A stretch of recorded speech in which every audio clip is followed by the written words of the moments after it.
Welcome back. Now, oftentimes when discussions rise about the need to cut down on the cost of governance in Nigeria, what mostly comes up is excessive spending, particularly in the area of official travels by government officials. To partly address this, President Muhammadu Buhari has issued strict travel guidelines for public officers, which mandates all ministers, and heads and CEOs of departments and agencies to submit their yearly travel plans for statutory meetings and engagements for clearance before implementation.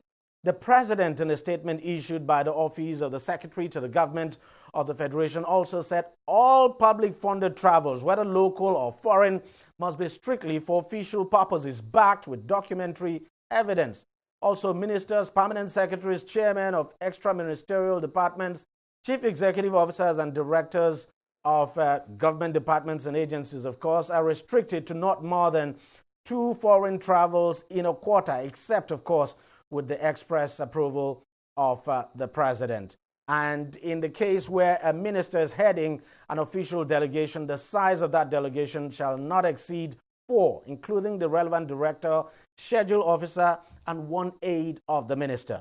In addition, travel days will no longer attract payment of extra code allowances. Now, this reviews truly could not have come at a better time. The country is struggling to raise revenue to meet its budget commitments and so cannot afford leakages and wastage. Truth is that the monies that could be saved from this directive could actually be channeled into other crucial aspects that will boost the country's economy.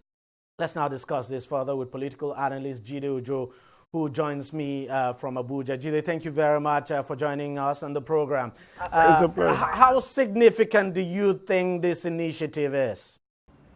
Well, it is significant to the extent that for the very first time in a long while, we have a situation where the president, in pandering to public opinion about the need to reduce the cost of governance, has issued a circular to all public servants, including ministers, to cut down on their travel, not more than twice in a quarter, and this has to be pre-approved. Aside from that, you are not going to get paid extra for the days of the event, not the days of travel or any other days you spend.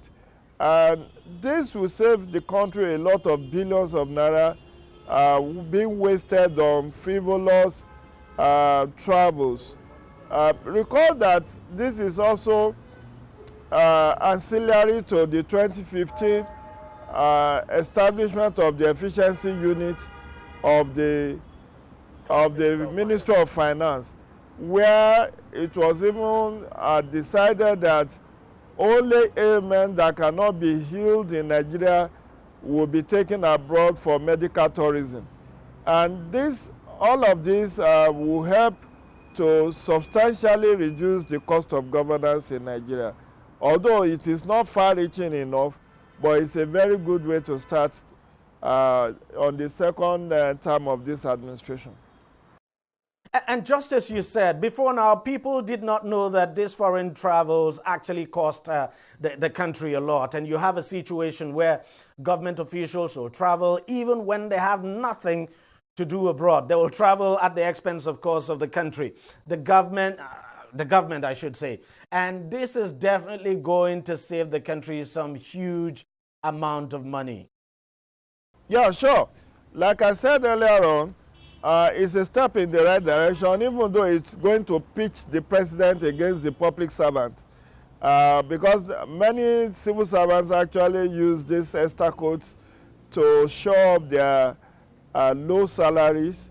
And now that you only get paid for the days of events. So if you go abroad for a 2-day program, the arrival and departure days does not attract any extra code. You only get 2 days pay. And that has not been what they are used to.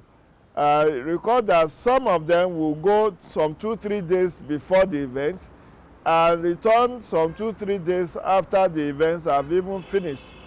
And all in a bid to increase their extra costs that will accrue to them at the end of that trip. Many frivolous trips have been arranged. You even will realize that many civil servants jostle to go on trips, even when there is no need or when they will not be adding any value to those trips. Even the UN General Assembly that the President went just September last month, just imagine the sheer number of Nigerian delegation to that UN General Assembly. Some of them do not even have any role to play. But they went all the same, believing that at least an opportunity for them to earn some decent income at the expense of the federal government of Nigeria. Now, beyond the executive, don't you think, for instance, that at the federal level, the other arms of government too should try to do the same? I'm talking about the judiciary and the legislature as well.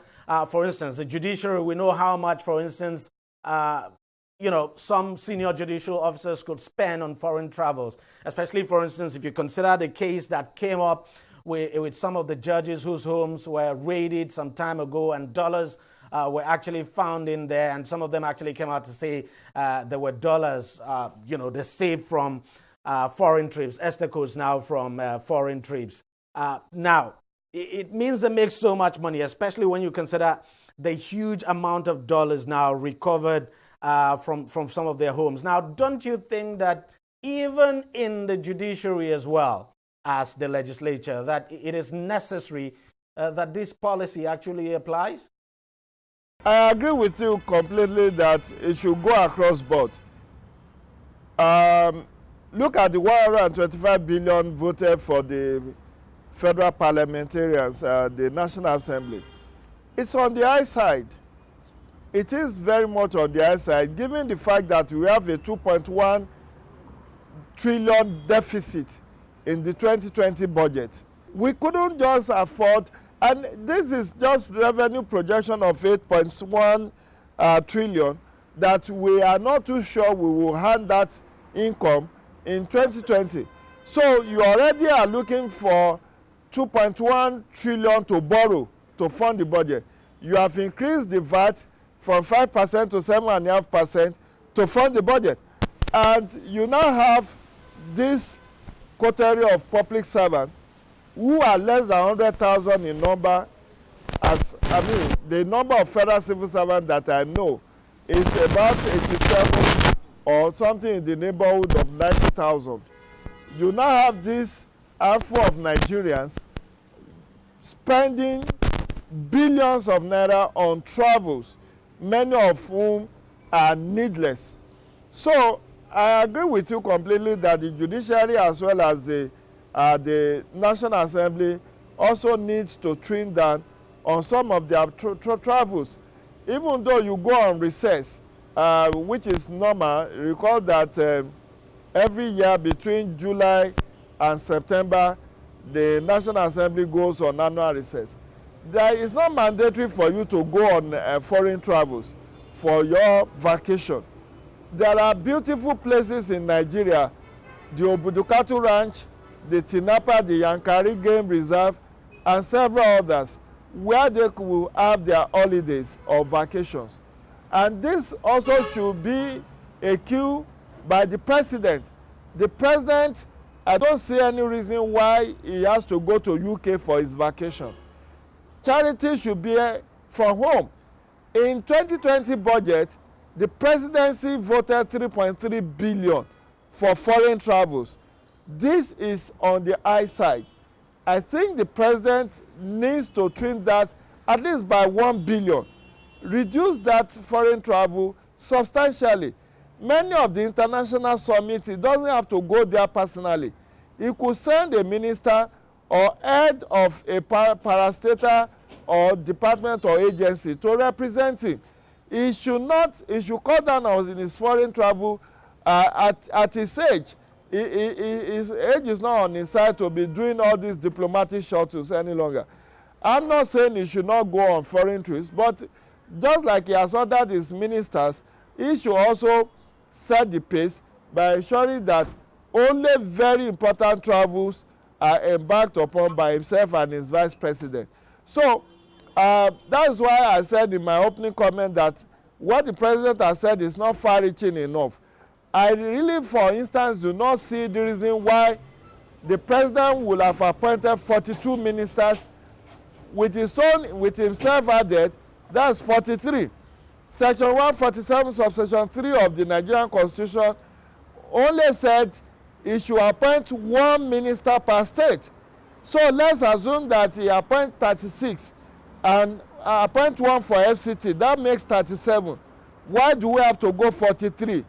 And this 43 will have special assistant, senior special assistant, special advisor, senior special advisor, and all of these are just a drain on our little resources. For instance, why does the president need 5 or 6 aircraft in his presidential fleet when the UK Prime Minister does not even have 2?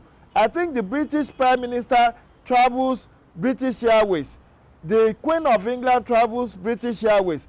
The Pope, who has over 1 billion Catholics under him, travels Alitalia airline. Why should our president have 5, 6 aircraft in his presidential fleet, which is maintained with very huge cost at the expense of the taxpayers? So for me, these are things that he needs to also look at and trim down. Well, very true. Well said, no doubt. But let's go beyond the national level now and look at the subnational level as well. I'm talking about the state. The fact is that state governors and state executive are also involved in this, and you have state legislature as well involved in this. Don't you think they themselves should actually, take a cue from the president and probably implement this policy as well? DEJI, I agree with you completely on this. But, the federal government does not have control over what the state does. It's something they should take a cue, but I think we need to tinker with the Constitution to formalize this. Because if you leave it to the pandering and to the whims and caprices of the governors and local government chairpersons, they will never do it. Don't forget, this also is traceable to campaign finance. When these people spend billions of naira to win offices, their aim of recouping their expenses is from some of these frivolous travels. I'm not saying that's the only reason. We have over-invoicing and all that corrupt practices that they engage in, where they try to recoup their election expenses. But, the governors, there are governors that won't even stay up to 2 weeks in their state. They are either in Abuja or they are outside of the country, under one guise or the other. Many of them will claim that they have gone to look for foreign investors. And you never will see the investors coming to invest in their state or even coming to Nigeria at all. But they go on vacation more or less, running their state through telephone, just calling from abroad to know what the situation is on ground at home. That is not good enough. But if we don't tinker with the Constitution, for instance, let me say something that is very commendable that the Ekiti State Governor just did this week. Yeah, and that's by signing the transition bill into law, which will bind successive administration not to abandon projects that are started or initiated by their predecessors. Billions of naira have been wasted through such project abandonment, all because you are not the party in power when that project was initiated. And I think we need such a transition bill at the federal level, which will spell out, the nature and character of travels that should be approved or state funded. I like the fact that we have now, at least with the circular that was issued by the Secretary to the federal government this week, said that you can only have official travels bankrolled by the federal government. There are a lot of people who will go on social visits and put the bill on the federal government. Many of them will go for weddings and birthdays of their children or of themselves, wedding anniversary, and they will put it on the federal government. That has stopped now. But more importantly, DEJI, is the need for enforcement. Because these civil servants has a very clever way of finding loopholes in the system to be able to justify some of these frivolous travels. Like I said earlier on, is one honey pot nobody will want to break, because that is where they show up their revenue, aside from their salaries, which every one of them have been complaining is insufficient for them. It is from these frivolous travels that they have been making extra income. And now that this has come to an end, they will find a more creative and ingenious ways to also be making money.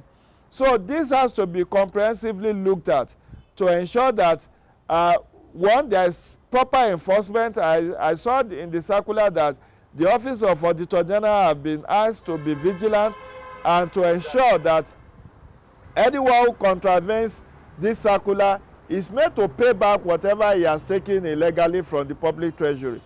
But we do also know that the Office of Auditor General has not been well resourced to be able to perform its duty. Many a time, the Auditor General of the Federation has carried out that it's understaffed, it's under-resourced to be able to perform the enormous. Look at the number of MDAs we have in Nigeria. A school of thought said we have about 541 of them. And just one Office of Auditor General with maybe less than 50 staff is expected to audit all of these federal, all of these gargantuan number of government-owned agencies and enterprises.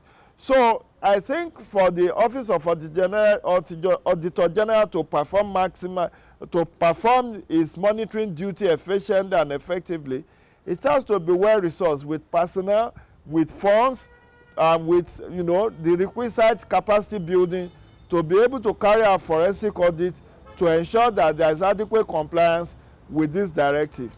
Well, Jidojo, thank you very much for sharing your thoughts with us, and thank you very much for joining us on the program. Well, that's it on the program. If you want to watch it again, it's very simple. Just go to our website, tv360nigeria.com. You'll find this program and lots more there. You can also follow us on our various social media platforms. Thank you very much for watching. I'll see you again next week. Bye-bye.